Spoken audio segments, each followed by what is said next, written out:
But in 1978, there was a serial killer named Ted Bundy who went on a rampage in Florida at the University in Tallahassee. And he massacred 2 girls in a sorority house. And he went into another girl's room to kill her. He had the weapon, the blood from the other girls on his hand, on the knife. He barged into the room, and all of a sudden a mysterious force repelled him from the room, and the weapon was thrown out of his hand. Why? Well, the girl in that dorm that night had fallen asleep with a rosary in her hand. Before she went off to college, she said to her mother that I promised to pray the rosary every night before I go to bed as for protection. Well, that night, as often happens, if you try and leave it to the end of the day, you're going to fall asleep. She fell asleep.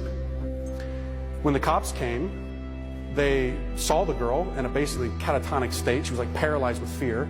She said she didn't want to talk to anybody but a priest. They got a priest, a Monsignor came, and she told the priest that what she had told her mother about making that promise. Years later, when Ted Bundy was on death row, he asked to speak to a priest. Guess which priest came? The same one. And they had a little conversation.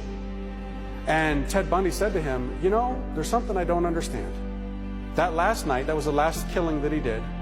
I had killed those 2 girls, and I went into the other room, and some force threw me out of the room and threw the weapon out of my hand. Can you explain that to me?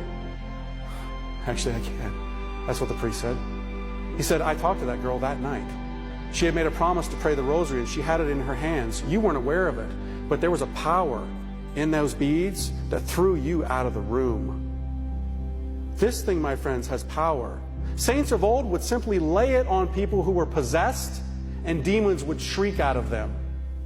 You know, today we look at this and we say, oh, that's just nonsense. No, it's not nonsense. This thing is a sword, my friends, a sword.